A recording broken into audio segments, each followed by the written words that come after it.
Olá, pessoal, boa noite. Estamos ao vivo em mais um Diálogos do Jardim e o tema de hoje é: o cérebro tem fome de quê? Eu sou a Rebeca, sou uma das professoras do ensino médio. É muito bom ver alguns nomes conhecidos aqui entrando. Lembrando que vocês podem e devem se comunicar, interagir, fazer perguntas conosco durante essa live.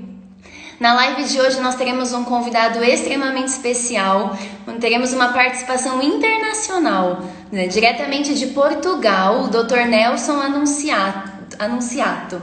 O Dr. Nelson é pós-graduado em adequação nutricional, prevenção e tratamento de enfermidades relacionadas ao processo de envelhecimento. É doutor em neurociências pelo Instituto de Ciências Biomédicas, o ICB, da USP, e pela Universidade Médica Alemã de Lübeck. Especialista em neuroanatomia e órgãos do sentido pela Unicamp, professor e coordenador de diversos cursos em universidades internacionais, na Alemanha, na Áustria, Espanha e Suíça. Ele é um grande neurocurioso. O Dr. Nelson já está ao vivo aqui conosco. Vamos ver se a gente consegue já colocá-lo aqui na live. Enquanto isso, vocês podem participar e ir mandando as suas perguntas. Enquanto o Dr. Nelson não entra. Peço desculpas aí, não estava acessando aí, mas agora deu certo. Deu tudo certo. Que horas são aí, doutor? Agora aqui são 22h04. Nós estamos com um fuso horário de 4 horas. Eu falei que era uma participação internacional, né? Então é um prazer tê-lo aqui, ainda que virtualmente, conosco, né? Em mais um Diálogos do Jardim. Eu estava comentando com o público aí de casa que nos assiste, que se nós formos, né, parar para analisar tudo que a mídia veicula, né, ultimamente, alguns alimentos ora são tidos como vilões, alguns momentos como heróis, e a gente fica confuso em saber, né, o que devemos ou não consumir. E muitas pessoas têm dificuldade de manter uma dieta saudável, principalmente na quarentena. Então, para a gente começar filosofando um pouquinho, na sua opinião, por que é tão difícil manter uma alimentação saudável? É falta de conhecimento por parte das pessoas? Eu acho que sim, viu, Rebeca? Bom, inicialmente, obrigado aí pelo convite, parabéns pelo seu trabalho, pelo trabalho do Liceu. Eu já ouvi no início que você citou a Louise Marie, né, que está no 8º A, realmente. Oitavo ano, isso. É a nossa filha do coração. E eu queria só falar rapidamente que nós selecionamos, né, escolhemos realmente o Liceu Jardim para ser a escola, né, para a qual a gente entregou a nossa filha, porque quando a gente voltou da Alemanha para o Brasil, a gente visitou várias escolas aí na região do ABCDM, e pela filosofia, de imediato a gente sentiu que o liceu era, assim, e é ainda, a escola ideal para ela em todos os sentidos. Então, a gente está muito agradecido, muito contente, né? A Cláudia, a minha esposa, e eu por essa oportunidade dela estar aí com vocês. E Então, nós ficamos muito felizes. tá. Muito obrigado. Acho importante isso. Agora, com relação ao que você está falando, né? Por que é tão difícil? Eu acho que sim, que é falta de conhecimento. Por quê? Porque os conhecimentos que nós adquirimos são conhecimentos que vêm através de uma mídia, através de uma propaganda que tem, assim, claro, o interesse de vender os seus produtos. E com isso acaba se passando uma má ideia, uma má informação. Não estou criticando, só estou analisando que realmente vários detalhes, eu acho, né? Por exemplo, do açúcar. Esses vários detalhes, eles são meio que, vamos dizer, eles são escondidos e a gente acaba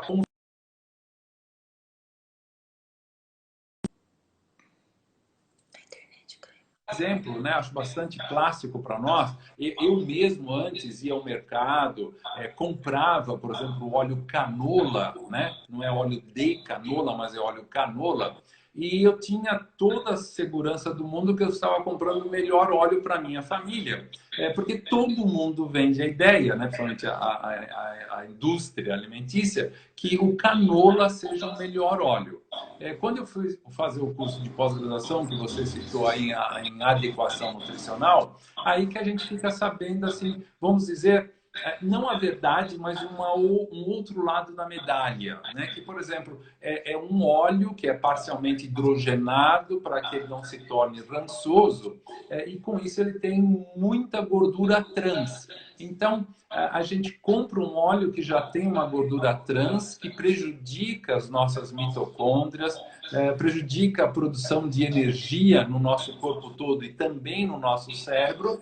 Aí nós esquentamos esse óleo, temos mais gordura trans e a pior coisa que a gente pode fazer no dia seguinte é reesquentar aquilo que ficou no dia anterior. Então, assim, as informações que são passadas, elas não são adequadas.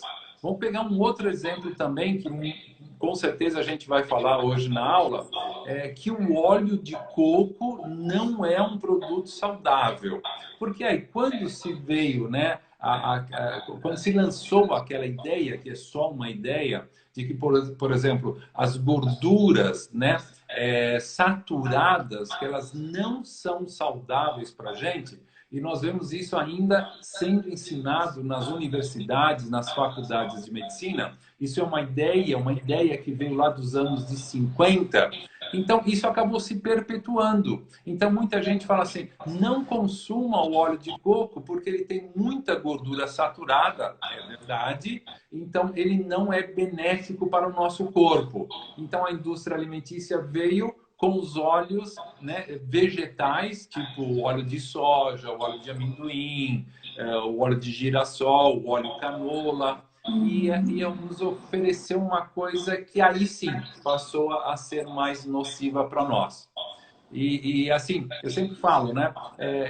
Desde décadas, então, a gente tem combatido na própria indústria alimentícia as gorduras saturadas. Bom, o que aconteceu? Diminuímos o índice, né, de infartos do miocárdio, do coração? Não. Diminuímos o índice de acidentes vasculares encefálicos, aquilo que a gente chama de AVC, né? Não. A gente se tornou mais saudável? Não. Então, na minha opinião, resumindo agora a sua pergunta, sim, é falta de conhecimento. Porque muitas pessoas falam, mas eu me alimento bem, né? Eu me alimento de maneira saudável. O que é esse bem? O que é esse saudável? Exatamente. E o objetivo dessa live, né, doutor, nós estamos aqui hoje para trazer um pouco de mais informação para os nossos espectadores, para os nossos participantes. Doutor, diversas pesquisas indicam que existe uma alta demanda do cérebro por energia.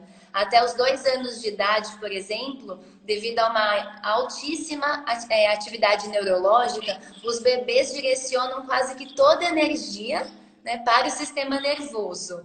Essa demanda energética muda ao longo da vida? Muda. Muda assim. Isso é verdade, né? O nosso cérebro, ele é, em realidade, um devorador de energia. Ele consome muita energia. E não existe no nosso corpo nenhuma outra célula que precise produzir tanta energia como os nossos neurônios. Então, agora há pouco eu até citei essa palavra chamada mitocôndria, né? Então, para aqueles menos familiarizados, a mitocôndria é a chamada casa de força das nossas células, porque nas mitocôndrias nós estamos produzindo a energia, que em realidade é o ATP, o chamado ATP. Só para você ter uma ideia, Rebeca, em cada neurônio nós temos aproximadamente 60 a 65% do neurônio são formados de mitocôndrias. Então vamos comparar, porque o cérebro ele é sedento por informações, né? Então os 60 a 65 é muito, é pouco. Então vamos pegar uma fibra do nosso coração, né? Uma fibra muscular cardíaca. Cerca de 50% são mitocôndrias. Vamos pegar uma fibra do nosso músculo, chamado músculo esquelético. Cerca de 40% são mitocôndrias. Então, agora já deu para a gente comparar e deu para ver que não tem nenhuma outra célula que tenha tantas mitocôndrias, porque, mais uma vez, o cérebro é um devorador de energia. Então, é verdade, sim, principalmente nos primeiros anos, que os neurônios eles estão eles continuam se multiplicando, isso é importante. Antigamente a gente acreditava que depois do nascimento os neurônios não se multiplicassem, isso não é verdade. Eles continuam a sua multiplicação e continuam também, o que é muito importante, a sua migração. Porque nenhum neurônio vai morar onde ele nasceu. Eu costumo falar nos cursos presenciais, quem de nós mora no mesmo hospital no qual nós nascemos? Ninguém. Então, nós temos que migrar. E, então, os neurônios continuam a multiplicação, eles têm um processo de migração, eles estão aumentando de tamanho para estabelecer conexões. Então, é realmente um gasto energético muito grande. Por volta dos 6 anos, aí que o nosso sistema nervoso, graças às experiências do dia a dia, ele começa a fazer uma verdadeira poda, que nem podar, né? No jardim, podar, não o Liceu Jardim, mas podar as rosas, né? Então, o nosso sistema começa a podar aquelas conexões que já não são as mais precisas, as mais econômicas, as mais assertivas. Então, então nós começamos a diminuir um pouquinho o metabolismo do nosso sistema nervoso. Mas ele continua sendo realmente o órgão que mais consome. Só para você ter uma ideia, ele pesa aproximadamente 2% do nosso peso corpóreo total. Ou seja, uma pessoa de 70 quilos de peso corpóreo vai ter um encéfalo pesando aproximadamente 1,4 kg. Mas pesando então só 2%, ele recebe aproximadamente 1 litro de sangue por minuto. Então, nós temos, em média, depende da altura, da idade, em média, 5 litros de sangue. Então, 1 litro por minuto vai para esse órgão que pesa só 2% do peso corpóreo total. E ele acaba recrutando cerca de 25% do oxigênio. Então, mesmo que essa demanda, como você bem colocou, se modifique no decorrer da vida, ele continua sendo realmente o órgão, claro, eu sou apaixonado por ele, o órgão nobre, né? Ou, né, para que os cardiologistas presentes aí não se sintam ofendidos, um dos órgãos mais nobres que nós temos. E, doutor, considerando que a fase de maior desenvolvimento do cérebro, maior demanda energética, como nós estamos conversando, é a primeira infância, como é possível favorecer o desenvolvimento neurológico de uma criança pela alimentação? Isso. Isso é uma pergunta muito boa. Primeiro, né? Assim, se a gente falar qual o melhor alimento do mundo, indubitavelmente é o leite materno. Então, assim, o primeiro conselho seria que as mães pudessem, assim, prolongar o máximo possível do leite materno, desculpa, da amamentação. Porque através da amamentação elas estão passando, por exemplo, gorduras boas para o cérebro da criança se formar, estão passando imunoglobulinas, ou seja, fortalecendo o sistema imune das crianças. Nessa época de pandemia, eu acho que o sistema imune, né, tomou realmente um foco muito importante, que nós precisamos fortalecer esse sistema imune. Então, seria o meu primeiro conselho. Eu sei que é muito difícil numa sociedade na qual as mulheres estão, felizmente, muito ativas, estão indo para o seu trabalho, às vezes não podem estar em casa amamentando as crianças. Eu sei que tem todas essas dificuldades. Mas o ideal seria, né, por exemplo, na Alemanha, eles fazem isso. Quando nasce a criança, a mãe pode tirar até 3 anos de licença. Ela não vai receber por esses 3 anos, mas ela tem um emprego dela lá seguro. Depois de 3 anos, ela volta para o emprego que está lá esperando por ela bonitinho, né? Isso eu acho muito legal. No Brasil, é claro, a gente tem outras leis. Então, a primeira coisa seria essa. Uma outra coisa que eu acho muito importante é estar estimulando a criança, mas estimular não significa hiperestimular, né? O que eu quero dizer é que às vezes a gente está com um bebê, né, na sala, tem a TV ligada, tem o rádio ligado, alguém está tocando música, 2, 3 pessoas estão falando, e aí então você passa a dar tantos estímulos para o cérebro dessa criança que o cérebro tem mais dificuldades, eu não vou dizer que ele não vai conseguir, mas ele tem mais dificuldades em processar tudo isso.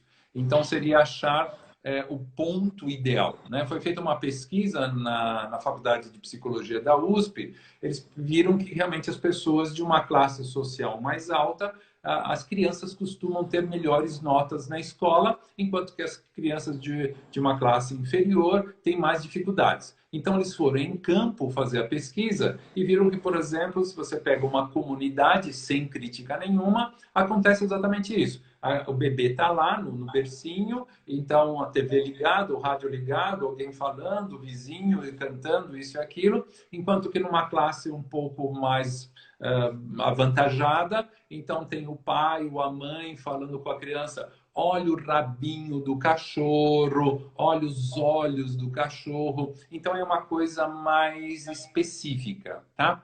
Mas então, do ponto de vista alimentar, manter o mais prolongado possível, né, uma amamentação adequada, estimular a criança não com muitas informações de uma vez, né, um pouco paulatino, um pouco selecionar para que a criança possa se focar naquilo que está sendo mostrado e não dispersar. Eu evitaria, né, principalmente nos 2 primeiros anos de idade, e aí eu sei que tem pediatras que têm uma outra visão, que eu respeito, eu não sou pediatra, só sou um neurocurioso, como você colocou, eu evitaria o contato com o glúten, né? O glúten, a gente sempre ouve falar do glúten, que o glúten poderia trazer malefícios, e, mais uma vez, não é crítica, alguns profissionais falam assim: não, a criança tem que ter o contato com o glúten nos primeiros anos de vida para que esse corpo da criança não desenvolva uma hipersensibilidade ao glúten.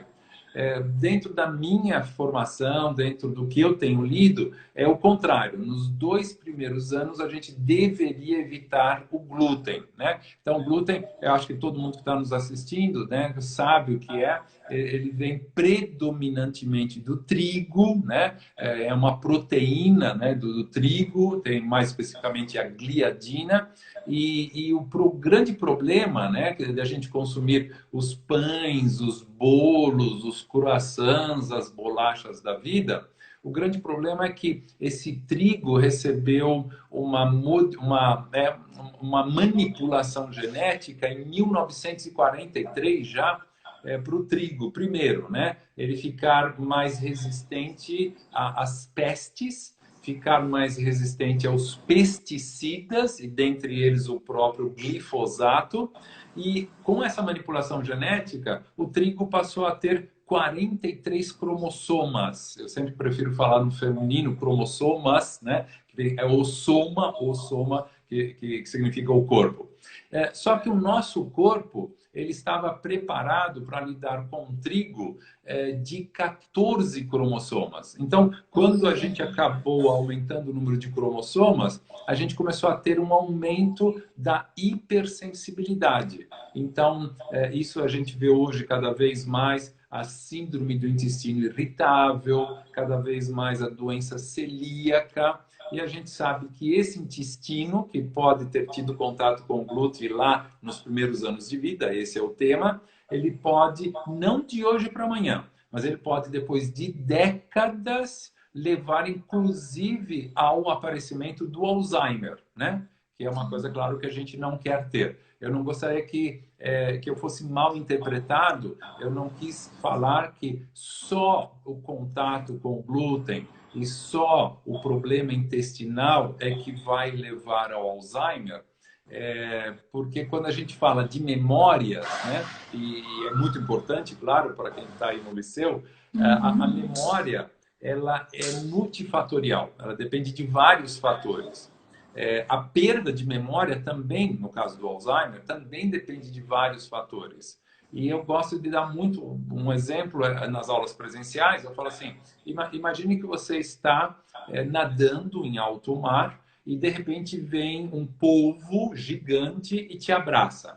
Mas por sorte, você tem no bolso do seu maiô, do seu shorts, você tem uma faca. Você tira aquela faca e você corta um tentáculo. Bem, você ganhou a guerra, a briga? Não, você não ganhou. Porque para você ganhar, você tem que cortar os 8 tentáculos desse octopus.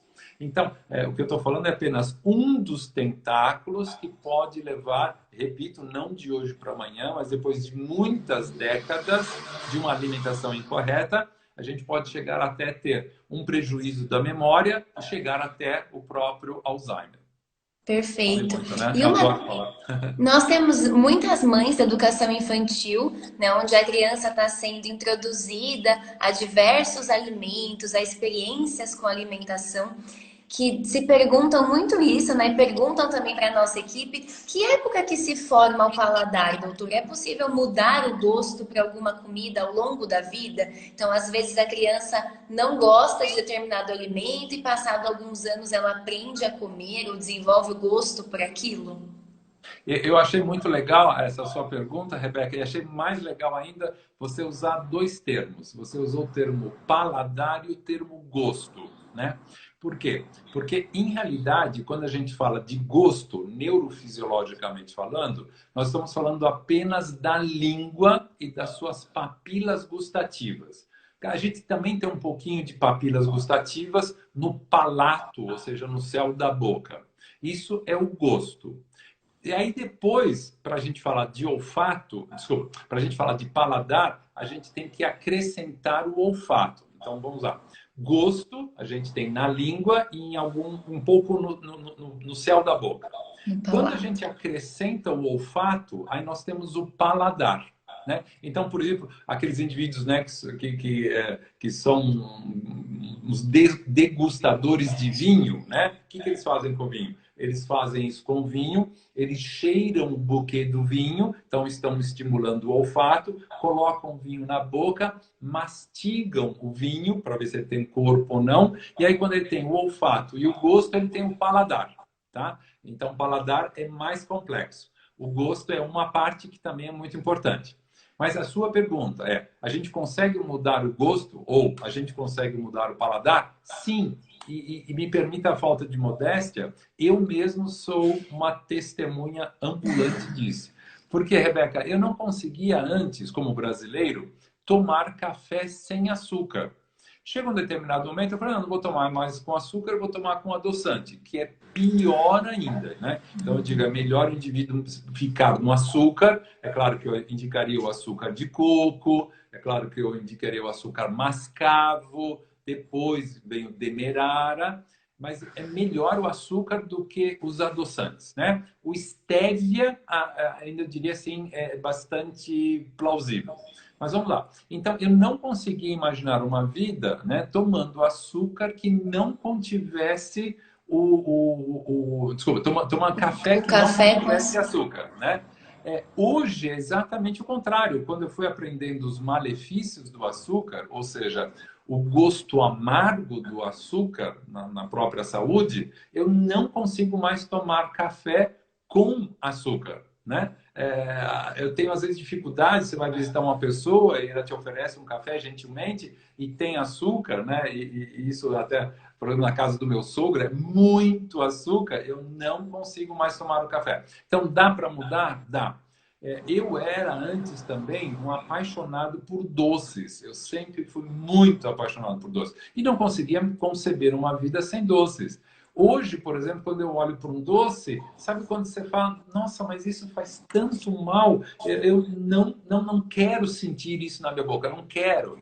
E por outro lado, você acaba desenvolvendo gosto por exemplo, vou até mostrar aqui, ó, tá, só aqui, ó, por oleaginosas, né? Então, hoje eu tenho um gosto muito melhor para castanha do Pará, castanha do Maranhão, castanha do Brasil, como você quiser chamar, as nozes. Então, você muda, sim, o seu gosto. Eu venho de uma família italiana, né? A Nunziato, né? Então, vem do norte da Itália.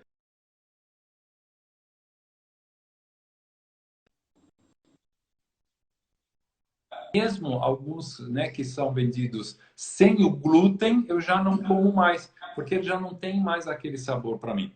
Então, resumindo, é possível mudar o gosto e automaticamente o paladar? Sim, é possível. É só uma questão de hábito.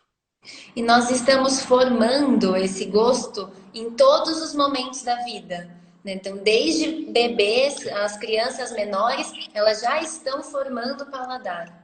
Isso. Em realidade, existem trabalhos mostrando que a gente começa a desenvolver o gosto já na vida intrauterina. Então, por exemplo, uma mãe, né, que tem um gosto por cebola e ela ingere durante a gravidez mais cebola, essa criança tem uma facilidade muito maior e uma tendência muito maior a vir consumir cebolas depois. Já o contrário, aquela mãe que durante a gravidez consumiu muitos carboidratos, por exemplo, comeu muita macarronada, vamos pegar, né? Manter a macarronada como exemplo. Então, a criança também vai ter a tendência de depois consumir muito mais carboidratos, muito mais macarronada. Então, já vem da fase intrauterina. Isso é chamado, tem a ver com o chamado com a cronobiologia pré-uterina. Pré-natalina, perdão. O intrauterina ou pré-natalina. Fantástico. E doutor, quem que controla a nossa fome? É o estômago ou é o cérebro, né? De onde vem a fome? É. Eu sempre digo assim, por exemplo, se nós não tivermos cérebro, a gente não tem dor, né? Porque a dor não é um estímulo. A dor é a interpretação do cérebro sobre aquele estímulo. Então, tem muitos pacientes neurológicos que eles não têm nenhuma lesão, mas por um problema neurológico, quando você toca levemente no paciente, ele sente dor, tá? Então, a dor não é o estímulo, é a interpretação do cérebro. Por que eu estou falando da dor? Porque a fome é a mesma coisa. Então, às vezes nós sentimos fome porque está faltando no nosso corpo simplesmente líquido. Nós temos uma região do nosso cérebro chamada hipotálamo e lá nós temos um centro da fome. Mas do lado dela, colado a ela, nós temos também o centro da sede. Então, às vezes, o que a pessoa podia fazer? Bateu fome, uma possibilidade, vai lá, pega um bom copo d'água e beba o copo d'água.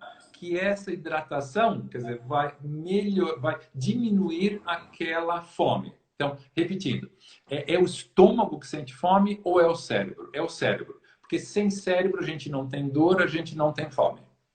Perfeito. Para você que entrou agora na nossa live, nós estamos diretamente de Portugal com o Dr. Nelson Anunciato. O Dr. Nelson ele é doutor em neurociências pelo ICB da USP e também pela Universidade Médica Alemã de Lübeck, e especialista em neuroanatomia e órgãos do sentido pela Unicamp. E hoje nós estamos conversando sobre o cérebro tem fome de quê? Já estão surgindo, doutor, várias perguntas aqui nos nossos comentários. Nós estamos fazendo a seleção para que as perguntas que não sejam respondidas, né, que não forem respondidas até o final dessa conversa, a gente introduz aqui na conversa para você responder para a gente, tá bom? Mas enquanto isso, é possível então enganar o cérebro bebendo água para tentar diminuir a fome? Existe algum outro truque que a gente possa fazer? Por exemplo, mascar chiclete? Né? E qual que é a consequência de ficar enganando o cérebro quando você acha que está com fome e tenta burlar essa fome? Bom, no caso dos chicletes, né, eu pessoalmente não sou a favor. Independente se os chicletes têm açúcar ou não têm açúcar. Eu não sou a favor pelo que pode acontecer aqui na região da boca, que a gente chama de aparelho estomatognático, ou seja, geralmente as pessoas desenvolvem um vício de ficar mascando chiclete só de um lado, então elas acabam tendo uma hipertrofia aqui dos músculos e aí elas começam a modificar a articulação delas. Sem citar os problemas de côndilo, tá? Então, o chiclete, assim, Sem chicletes. Sem chicletes. Eu sei que para os adolescentes aí que estão nos ouvindo agora, talvez seja uma notícia triste, mas é só a minha opinião pelo que acontece aqui. Além disso, quando a gente está mascando chiclete, a gente vai, né, de quando em vez, deglutir a saliva. Então, agora vem, né? O estômago recebe a saliva e comunica ao cérebro que alguma coisa está chegando. Aí o cérebro fica muito mais atento. Então, eu não vejo como sendo uma escapatória para a fome, eu até vejo assim, você está alertando mais o cérebro que alguma coisa está chegando no estômago. Então, o que eu aconselho, né? Como você falou, além de um bom copo d'água, se bateu fome, pega, né, um pouco dessas oleaginosas, um pouco das nozes, da castanha, da macadâmia. Assim, eu sempre procuro ter comigo em algum lugar, mesmo quando eu estou dando aulas, né, estou viajando, porque bateu fome, eu não vou comer um croissant, eu não vou comer uma bolacha, eu não vou comer um pãozinho. Eu pego delas, elas contêm, por isso que elas são chamadas oleaginosas, elas têm óleos que são muito importantes para o nosso corpo, para o nosso cérebro. Nosso cérebro precisa, sim, de gordura, tá? E elas contêm substâncias importantes, como, por exemplo, o triptofano. O triptofano é um precursor da serotonina. A serotonina já é mais conhecido, que a gente chama até de hormônio da felicidade. Então, eu diria, é melhor pequenas porções, não muitas, porque elas são bastante calóricas, pequenas porções das oleaginosas para dar aquilo que a gente chama de forrada no estômago, do que, por exemplo, o próprio chiclete, como você falou. Tá? E assim, o que é muito importante é se a pessoa se alimentar com boas gorduras, né? Porque no comecinho da nossa conversa eu citei as gorduras trans. Essas são muito ruins, porque o que elas fazem? Elas acabam impedindo aquelas mitocôndrias, que também a gente falou no comecinho, acabam impedindo aquelas mitocôndrias de produzir energia. Então, se isso daqui fosse uma mitocôndria, a gordura trans vem e não permite a mitocôndria ter a chamada respiração, né, para produzir o ATP. Então, quando nós consumimos as ruins, a trans, eu desaconselho. Mas quando nós consumimos, Rebeca, gorduras boas, e aí entra outra vez o óleo de coco, aí entra um bom azeite de oliva, deixa eu até mostrar aqui, não estou fazendo propaganda da marca, não, mesmo porque é aqui de Portugal, né? Um bom azeite de oliva. Um bom azeite de oliva é aquele que quando você coloca numa colher das de sopa e você toma, você deve sentir uma picadinha na sua garganta, sabe? Uma pequena coisa assim diferente. Então ele tem uma substância, para os profissionais que estão nos assistindo, uma substância chamada óleo cantal, que é extremamente importante. Então, voltando, o óleo de coco, um bom azeite de oliva, a manteiga ghee. Então, são gorduras que nos dão uma saciedade. Então, por exemplo, né, a Louise Marie, você já citou, que nesse momento está nos assistindo. Eu sempre digo, né, antes de eu aprender todas essas coisas, quando ela ia para a escola, né, que ela está aí já há 8 anos com vocês, ela comia 2 pãezinhos de leite, cortava o pãozinho no meio, de um lado do pãozinho era Nutella, mas do outro lado era Nutella, né? E aí tinha um copo de leite com ovo maltine, porque era o hábito da família. Então, hoje, quando ela levava lanche e voltava para casa, né, com fome. Hoje, ela não vai, né, para o liceu sem comer no mínimo 2 ovos, que podem ser estrelados, que podem ser mexidos, que podem ser com omelete. E aí você coloca bacon, claro, um bacon de uma boa procedência, no óleo de coco. Então ela come aquilo, vai para o liceu e não precisa nem levar mais sanduíche, porque ela tem uma saciedade e só vai comer depois na hora do almoço. Então, repetindo, então, além do copo, além das oleaginosas, uma pequena quantidade, mais uma vez por causa da caloria que elas contêm, você ingerir, até já no próprio café da manhã, uma boa quantidade de boas gorduras, né? Eu sempre friso boas gorduras. Sabe por quê? Quando a gente fala boas gorduras, por que eu saliento isso? Porque se eu falar para você manga, você vai falar, Nelson, manga, você quer falar manga fruta ou você quer falar manga de camisa? Ah, Rebeca, eu estou falando da manga de camisa. E aí você fala, mas espera um pouquinho, você está falando manga curta, manga 3/4 ou manga longa? Então, veja, eu não posso mais só falar manga. Eu tenho que falar que tipo de manga. Eu não posso só falar gordura. Eu tenho que especificar que tipo de gordura, né? A mesma coisa com o Perfeitamente. sal. Ah, o sal é ruim. Ah, eu vou até pegar aqui para vocês verem. Eu não preparei, não, mas tá indo tudo aqui no espontâneo. Que tipo de sal? Ah, o sal de cozinha, que é o sal refinado, esse eu não aconselho. Agora, você pega um sal rosa de Himalaia, você pega um sal marinho, aí nós estamos falando de outras coisas. Então, eu não posso mais falar sal é ruim, né? Não posso falar para um paciente não consuma mais sal. Eu tenho que especificar qual sal que ele tem que evitar. Perfeito. Então, se nós quisermos aí manter um período maior de saciedade, o mais indicado seriam então as boas gorduras, né, doutor? E Perfeito, pensando perfeito. no metabolismo das nossas células nervosas, quais seriam os melhores alimentos para o cérebro?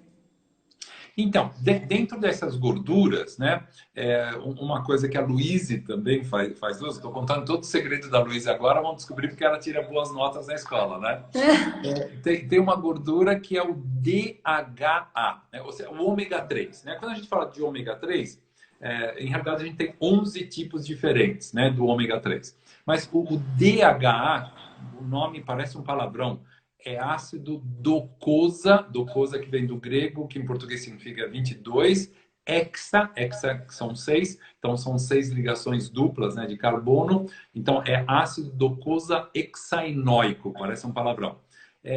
Então, ela também consome de manhã uma cápsula de DHA, porque também é uma boa gordura para o cérebro. Então, a gente já falou, um bom azeite de oliva é uma boa gordura. O óleo de coco, ele é bom para o cérebro, porque, mais uma vez, ainda que alguém venha argumentar que ele tem gorduras saturadas, essas gorduras saturadas, que é verdade, elas são formadas de triglicérides de cadeia média, né? Os chamados TCM, triglicérides de cadeia de cadeia média, perdão. E esses triglicérides, eles são extremamente importantes para a gente formar a membrana do neurônio. Então, basta dizer que a membrana do neurônio ela tem uma camada dupla de gordura e no meio ela tem proteínas. Então, o que a gente chama de complexo lipoproteico. São duas camadas de gordura e uma camada de proteína. Quando a gente fala dessas mitocôndrias, sobre as quais a gente já falou, a membrana externa também é formada por gordura. O neurônio, para se comunicar um com o outro, ele tem uma capinha que a gente chama de bainha de mielina. Também duas camadas lipídicas de gordura e uma camada de proteína. Então, assim, grosso modo falando, quando a gente pega a membrana do neurônio, a gente pega essa bainha de mielina, pega a membrana externa das mitocôndrias, nós podemos falar que cerca de 70% do nosso cérebro são formados de gordura. Por conta disso, tá? Por conta dessa camada dupla de lipídios, tá?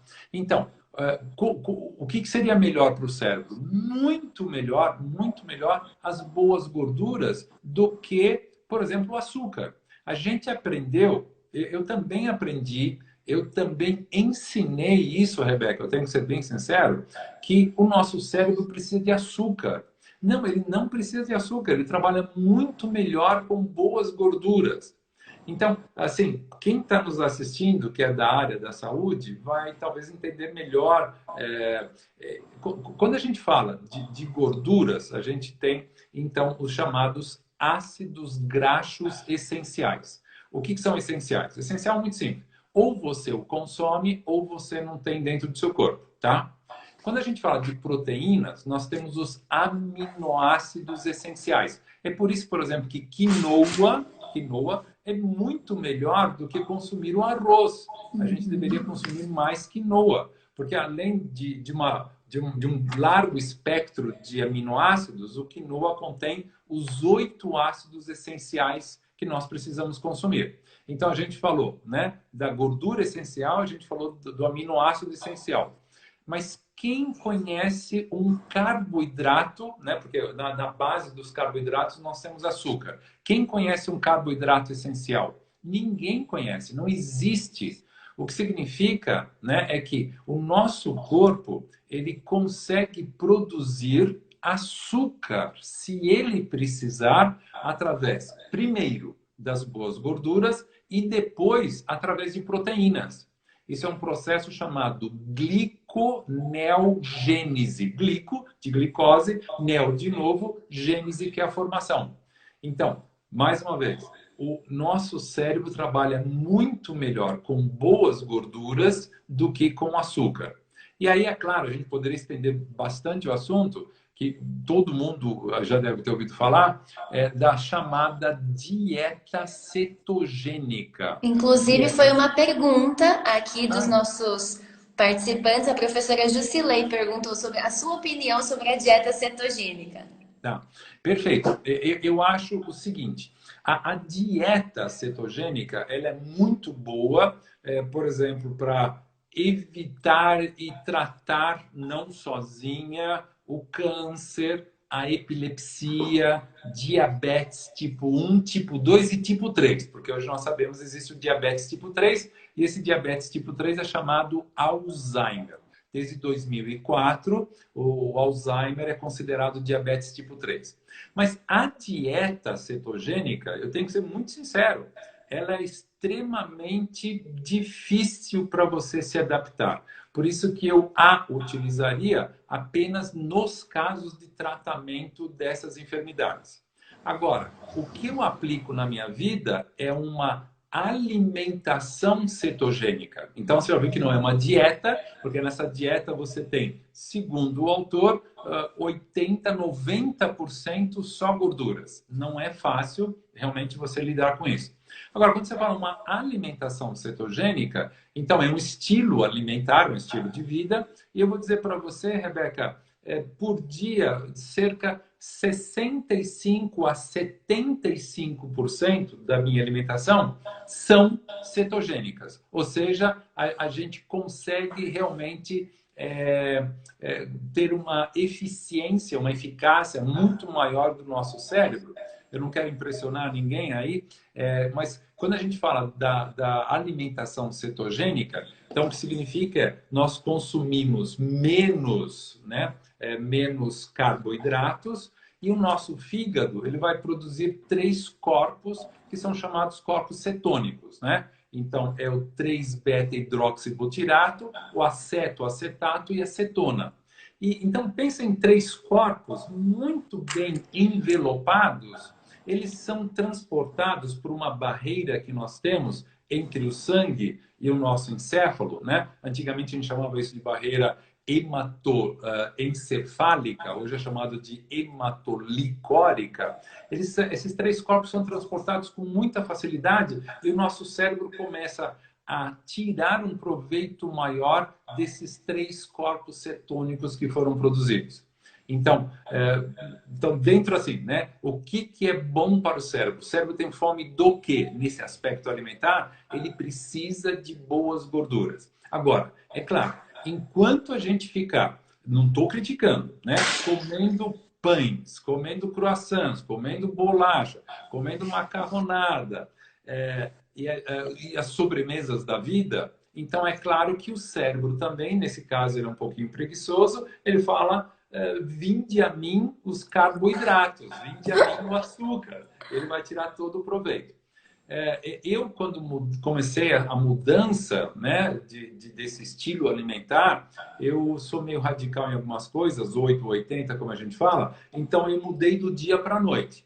Eu confesso para vocês, né, que no 4º dia eu tinha a sensação de que eu iria morrer. Eu falei, não, eu preciso do meu pão, não, eu preciso da minha bolacha. Onde é que está a minha barra de chocolate? Porque a sensação é que eu iria morrer. Aí é que eu falei assim, não, Nelson, se as outras pessoas sobreviveram, você vai sobreviver. Enquanto isso, talvez até para animar as pessoas que quiserem fazer o teste. Aí passa-se o 4º dia, o 5º dia, o 6º dia. Olha, no 7º dia, você começa a ter uma percepção do mundo muito diferente. Parece assim que as luzes acenderam, que as cores estão mais vivas. E, por favor, não estou falando nada de droga, nenhuma dependência química. Eu estou falando que o nosso cérebro, ele precisa, assim, se você fizer de hoje para amanhã, em algumas pessoas uma semana, outras pessoas talvez 12 dias. Ele precisa desse período de se adaptar. É para você, sabe, pegar um interruptor e falar, olha, não vai agora mais trabalhar com açúcar, você agora vai trabalhar com boas gorduras. Então, pensem nisso. Não fiquem presos na dieta cetogênica, que, mais uma vez, é muito boa, sim, para aqueles casos que a gente mencionou, né? O câncer, a gente mencionou diabetes tipo 1, tipo 2, tipo 3, e também, sobrepeso, essas coisas todas. Mas pensem numa alimentação mais cetogênica. Perfeito.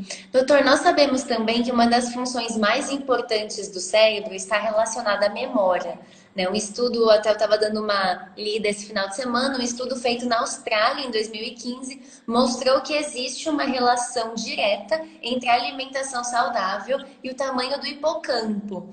É possível potencializar a memória e até retardar algumas doenças neurodegenerativas com uma boa alimentação? Queria que você focasse mais na memória, né? Já que a gente está Tá. falando mais para pais e alunos, onde a memória é fundamental aqui na escola. Isso. Legal.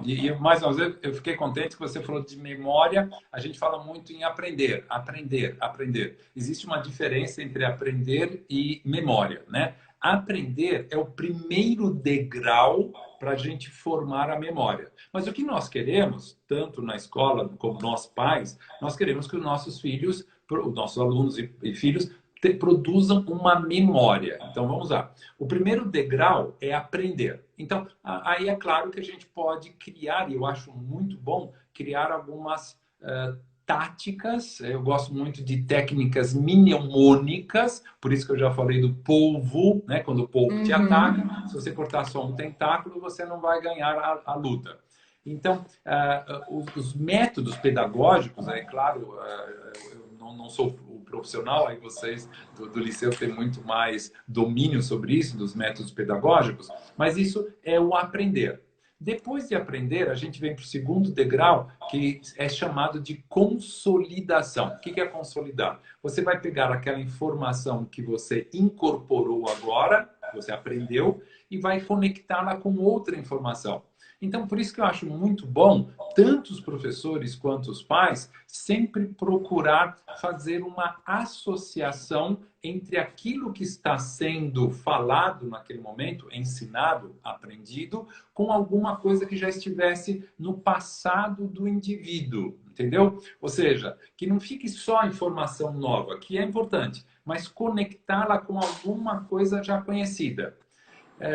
E dentro dessa consolidação, a repetição é importante. Então, a Luísa Marie, mais uma vez, está aí nos assistindo, ela sabe, né?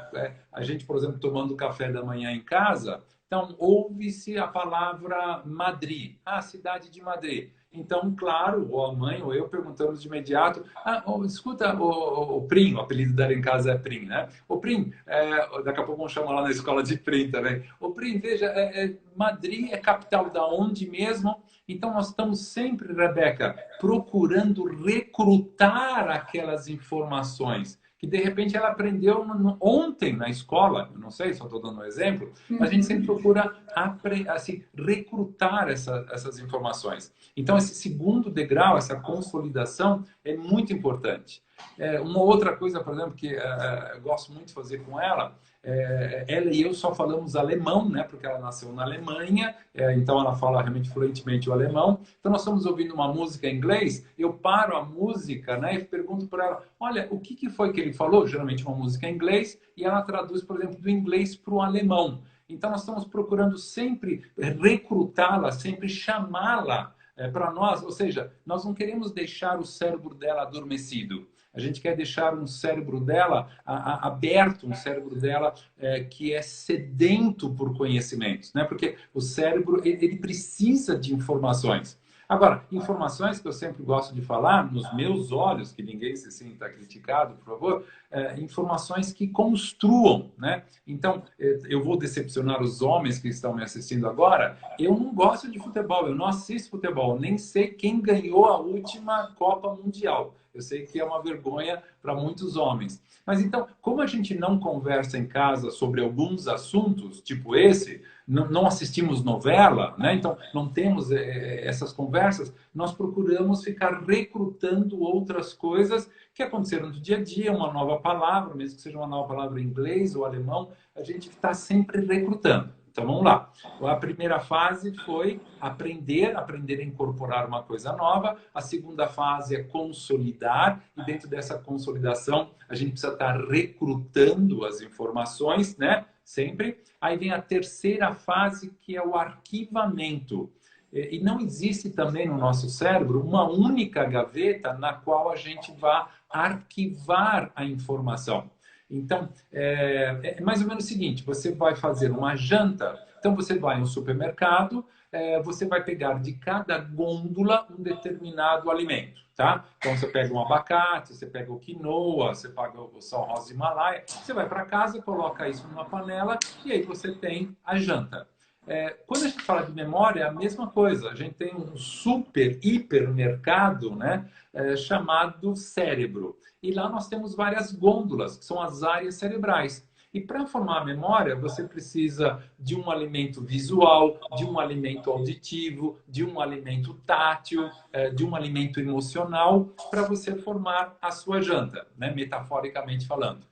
Então, também por isso que é importante, quando a gente está ensinando alguma coisa, né, para os filhos ou para a criança, que a gente utilize muitas eu não quero que seja mal interpretado, não estou falando exagerar, mas que sejam usadas cores diferentes, que sejam usados modelos geográficos diferentes, que sejam usadas músicas diferentes, porque movimentos diferentes. Porque aí nós estamos fazendo o quê? Se você usa mais cores, se você usa mais movimentos, se você usa mais formas, você está usando mais áreas do seu cérebro. Então, depois, quando você quiser se lembrar daquilo, é mais fácil você recrutar tudo, porque está um pouquinho em cada lugar. Fantástico. Doutor, infelizmente nós estamos chegando ao final desse bate-papo, né? Já estamos aí quase uma hora conversando sobre a fome que o cérebro tem e onde que isso influencia em todo o nosso sistema, né? Várias perguntas ficaram sem ser respondidas, né? Infelizmente a gente sabia que isso ia acontecer, então já estendemos o convite para uma nova participação do doutor. Aí não sei se de Portugal, do Brasil, né? Vai depender de onde estivermos, mas a gente já estende o convite então para uma próxima participação. Eu queria já dar um spoiler para quem está aí nos assistindo, várias perguntas mais focadas sobre a dieta e alimentação infantil. Nós teremos uma live também nas próximas semanas, bem especializada para as crianças menores, né? A gente tentou abranger aqui um pouco mais em relação à memória, paladar, né? Uma visão mais amplificada, mas foi extremamente interessante. Tudo que você trouxe, doutor, só tenho a agradecer. Tenho certeza que nós aprendemos muito.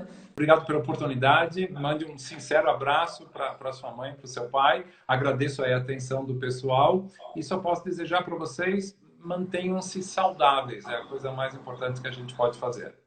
Muito obrigada, doutor. Até mais. Boa noite.